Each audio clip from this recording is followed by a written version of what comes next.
বন্ধুগণ, আপনাদের সবাইকে স্বাগত জানাচ্ছি। আজকে আমি একটু আরাকান আর্মি নিয়ে এবং এদের সাথে বাংলাদেশ কিভাবে ডিল করছে সেই বিষয়টা নিয়ে একটু আলাপ আলোচনা করতে আপনাদের সামনে হাজির হয়েছি।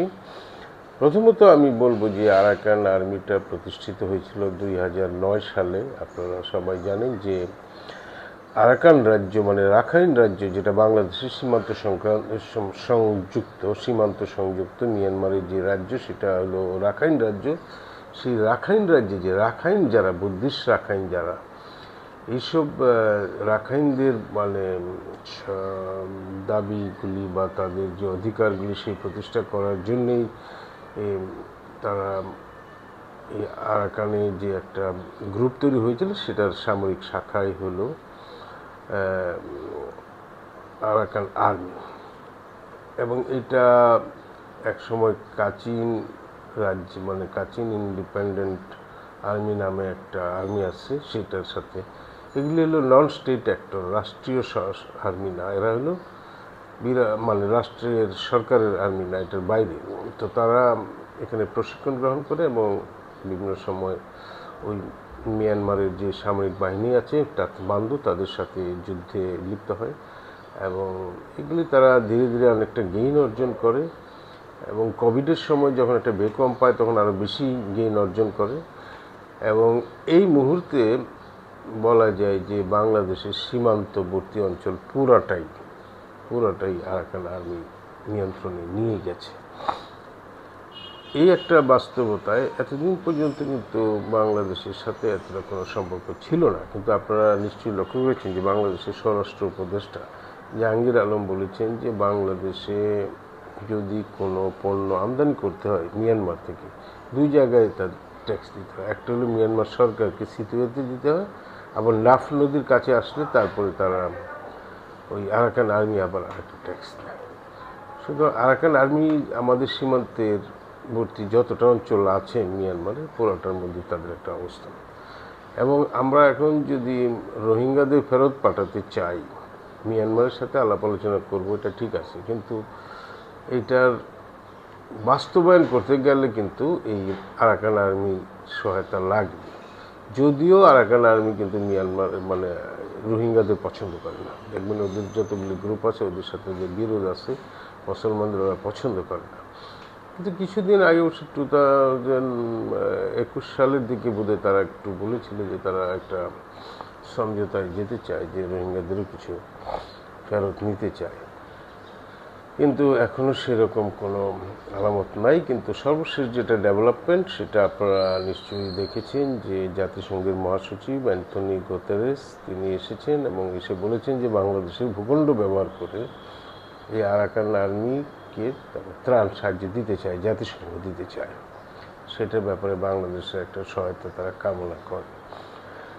এবং এই সাথে আমি আরেকটা জিনিস বলে রাখি যে এতদিন পর্যন্ত সবাই মানে বিশেষ করে ইন্ডিয়ার পক্ষ থেকে বলা হয়েছিল যে আরাকান আর্মিটা চাইনিজ সমর্থন পুষ্ট এবং তারা যে অস্ত্রগুলি ব্যবহার করছে যদি সেখানে চাইনিজ অস্ত্র পাওয়া গেছে। কিন্তু এখন যখন তাদের যে একটা কালাদান প্রজেক্ট আছে, কালাদান নদীর উপর দিয়ে মিজোরাম যাওয়ার জন্য বা ভারতের উত্তর পূর্বাঞ্চলীয় রাজ্যে যাওয়ার জন্য তার অপর অংশ থেকে ভারতের, সেখানে সেই প্রকল্পের মধ্যে বাধা হতে পারে, সেই জায়গার থেকেই এখন আরাকান আর্মির সঙ্গে ভারতও অনানুষ্ঠানিক যোগাযোগ শুরু করেছে। এখন কালকে মানে আপনারা সবাই শুনেছেন যে পররাষ্ট্র উপদেষ্টা, এর আগে অবশ্য খলিলুর রহমান সাহেবও বলেছিলেন যে মানে বাংলাদেশে এখন জাতীয় নিরাপত্তা উপদেষ্টা এবং আগে তখন ছিলেন রোহিঙ্গা বিষয়ক উচ্চ প্রতিনিধি প্রধান উপদেষ্টার, কিন্তু তিনিও তখন নর্থ সাউথের একটা অনুষ্ঠানে বললেন যে আরাকান আর্মির সাথে তারা একটা অনানুষ্ঠানিক যোগাযোগ সৃষ্টি করছে। এখন কালকে পররাষ্ট্র উপদেষ্টা নিজেই স্বীকার করলেন যে আরাকান আর্মির সঙ্গে অনানুষ্ঠানিক যোগাযোগ করতে হচ্ছে, সেটা ইচ্ছাই হোক অনিচ্ছাই হোক, কারণ এটা একটা বাস্তবতা, ওটা আমাদের সীমান্তে ঘেঁষে আছে, চারপাশেই তাদের দখলে আছে, এটা এই বাস্তবতায় তারা একটা সরকারিভাবে কোনো যোগাযোগ না, কিন্তু অনানুষ্ঠানিক যোগাযোগ হচ্ছে। এবং এই অনানুষ্ঠানিক যোগাযোগটা নানাভাবেই হচ্ছে। আপনারা নিশ্চয়ই দেখেছেন যে সাংরাই উৎসব, যেটা মারমা সম্প্রদায়ের, ওদের এই অনুষ্ঠানে মানে এটা ওয়াটার ফেস্টিভ্যাল যেটাকে বলে, জলকেলি উৎসব, যে রেমাক্রিটা হলো বাংলাদেশের ভূখণ্ড, সেটা বান্দরবনে অবস্থিত। বান্দরবন থেকে একটু থানচির দিকে গেলে, যেন একটু রিমোট এলাকায়, দুর্গম এলাকায় গেলে, সেখানে যেখানে সাঙ্গু নদীটা উৎপত্তি হয়েছে, সাঙ্গু নদী অত্যন্ত চমৎকার, সুন্দর, মনোরম, সেই যেখানে উৎপত্তি হয়েছে সেই জলপ্রপাতের মধ্যে একটা জলকেলি উৎসব হয়। তো সেই উৎসবে একেবারে ইউনিফর্মধারী রাখাইন, ওই যে আরাকান আর্মি, তারা এসেছে। এবং এইসব ব্যাপারে স্বরাষ্ট্র উপদেষ্টাকে জিজ্ঞেস করা হয়েছিল যে তারা যেহেতু অন্য দেশের নাগরিক, তারা কি করে আমাদের দেশে একটা জলকেলি উৎসব এসছেন। তখন উনি বলেছেন যে ওরা তো আসে এবং এরা এখানে বিয়ে শাদিও করেছে পর্যন্ত। তো এটা একটা প্যাসেজ তারা ব্যবহার করে বান্দরবনের দিক দিয়ে কোনো একটা জায়গা দিয়ে যারা এখানে আনাগোনা করে, এবং এটার ব্যাপারে যে খুব একটা হার্ডলাইন বাংলাদেশের আইন শৃঙ্খলা বাহিনী নিচ্ছে তাও না, তারা একটা অনানুষ্ঠানিক যোগাযোগের মধ্যে আছে। এখন সর্বশেষ প্রশ্ন হলো, এমনকি এখন এটার ধারণাটা কি হচ্ছে, আমেরিকান অনেক কেউ কেউ বলে যে আমেরিকান সামরিক কর্মকর্তারা বাংলাদেশে এসেছেন, বা ইস্ট এশিয়া সংক্রান্ত ডেপুটি স্টেট সেক্রেটারিও বাংলাদেশে এসেছেন, মিয়ানমারে যিনি মানে আমেরিকার রাষ্ট্রদূত তিনিও এসেছেন, তারা এখানে বাংলাদেশ সরকারের সঙ্গেও কথাবার্তা বলেছেন। তো এখন জাতিসংঘ মহাসচিবও বলছেন। আর তো এই পরিস্থিতিতে বাংলাদেশ কী সিদ্ধান্ত নেবে সেটা একটা বড় প্রশ্ন, কারণ এটা বাংলাদেশের জন্য একই সঙ্গে চ্যালেঞ্জ, কিন্তু আবার একই সঙ্গে বাস্তবতাও। সুতরাং একটা ডাইলেমা তো অবশ্যই কাজ করে। তো এই ডাইলেমার মধ্যে বাংলাদেশ কী সিদ্ধান্ত গ্রহণ করে, যে এখানে দিয়ে আমরা ত্রাণ সাহায্য দিব কিনা রাখাইনের যে মানে আরাকান আর্মিকে, সেটা এখন সামনের দিনে আমাদের দেখার বিষয়। আর সবচেয়ে বড় কথা যে রাখাইনে যে আরাকান আর্মি, তারা একটা গ্রেটার অটোনমি চাচ্ছে, এই মুহূর্তে তারা কোনো স্বাধীনতা চাচ্ছে না, বা তারা তাদের মধ্যে একটা স্বায়ত্তশাসন, মানে তাদের মতো করে তারা এই রাজ্যটা চালাতে চায়।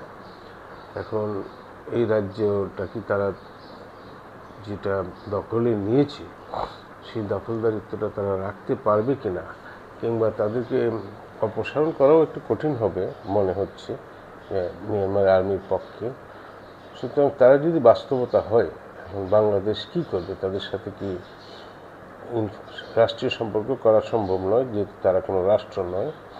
রাষ্ট্রীয় সম্পর্ক অবশ্যই মিয়ানমারের সঙ্গে, কিন্তু একটা অনানুষ্ঠানিক যোগাযোগ যে সৃষ্টি হয়েছে সেটা পররাষ্ট্র উপদেষ্টা নিজেই স্বীকার করেছেন।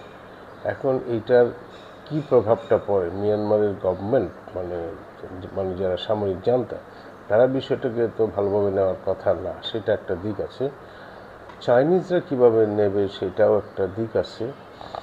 এবং আমরা অনানুষ্ঠানিক সম্পর্কটা করার ফলে আমাদের কোনো লাভ হবে কিনা, আদৌ আমরা কি রোহিঙ্গাদের সেখানে ফেরত পাঠাতে পারবো?